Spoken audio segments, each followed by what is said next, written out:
সেই 14 আগস্ট 2024-এর মতোই রাত দখলের ডাক, অভয়া মঞ্চের রাত দখলের ডাক। নাগরিক সমাজ আজ পথে, কারণ বিচার সঠিক হয়নি, সম্পূর্ণ হয়নি। আরো অনেকের হাত অনেকে রয়েছে এর পেছনে। আর শুধু তাই নয়, এই একটা বছরে বহু মানুষের লাঞ্ছনার কথা বারবার উঠে এসেছে, বহু নারী নিরাপত্তাহীনতায় ভুগেছে, অনেক মেয়েকে ধর্ষণের শিকার হতে হয়েছে। তাহলে কোথায় আমরা বিচার পেলাম? নারীরা কোথায় নিরাপদ? এই প্রশ্ন তুলে সাধারণ মানুষ আরো একবার পথে পথে। কথা বলবো দুর্গাপুর থেকে রয়েছে আমাদের প্রতিনিধি বিকাশ সেন। বিকাশ, দুর্গাপুর বর্ধমানবাসী তারাও আজকে কিন্তু রাত জাগছে। দুর্গাপুরে কোথায় কোথায় রাত জাগা কর্মসূচি? প্রথমে জানিয়ে রাখি, রাত জাগা কর্মসূচি একেবারে 7:30 8টা থেকে শুরু হয়েছে। প্রথমে দুর্গাপুরের বিধাননগর মোড়ে, যেখানে একটা রাস্তা দখল করে ছবি আঁকা শুরু হয়েছে এবং প্রতিবাদের ভাষা, প্রতিবাদের ছবি সেখানে ফুটিয়ে তোলা হয়েছে। পাশাপাশি রাতের বুক চিরে মশাল জ্বালিয়ে মিছিল করা হয়েছে বাঁকুড়া মোড়ে, চতুরঙ্গ মোড়ে জমায়েত, সেই সঙ্গে প্রতিবাদ এবং স্লোগান শাউটিং চলছে। একই সঙ্গে চণ্ডীদাসেও ছোট্ট করে একটি মশাল মিছিল হয়েছে।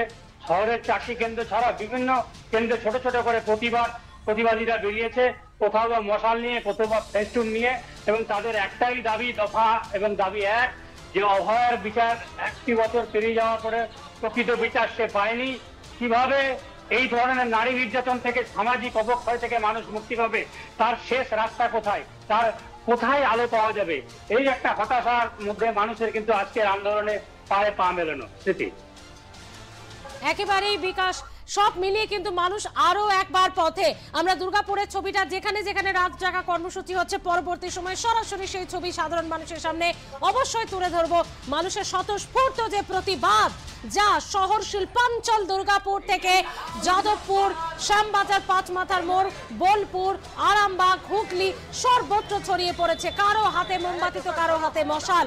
আমরা সেই লাইভ ছবি দেখানোর চেষ্টা করব পরবর্তী সময়। বিকাশ, তোমার মাধ্যমে আপাতত ধন্যবাদ। 1 বছরের রাত দখল, নদিয়া থেকে বোলপুর, আসানসোল থেকে আরামবাগ, সর্বত্রই সাধারণ মানুষ জেগে। কারণ ঘুমিয়ে জেগে থাকার আর কোনোভাবে উপায় যে নেই। মানুষকে যে সত্যি আক্ষরিক অর্থে জেগে উঠতে হবে, নাহলে প্রত্যেক বাড়ির মেয়েদের নিরাপত্তা দেবে কে? নিজেরাই নিজেদের লড়াই লড়তে হবে।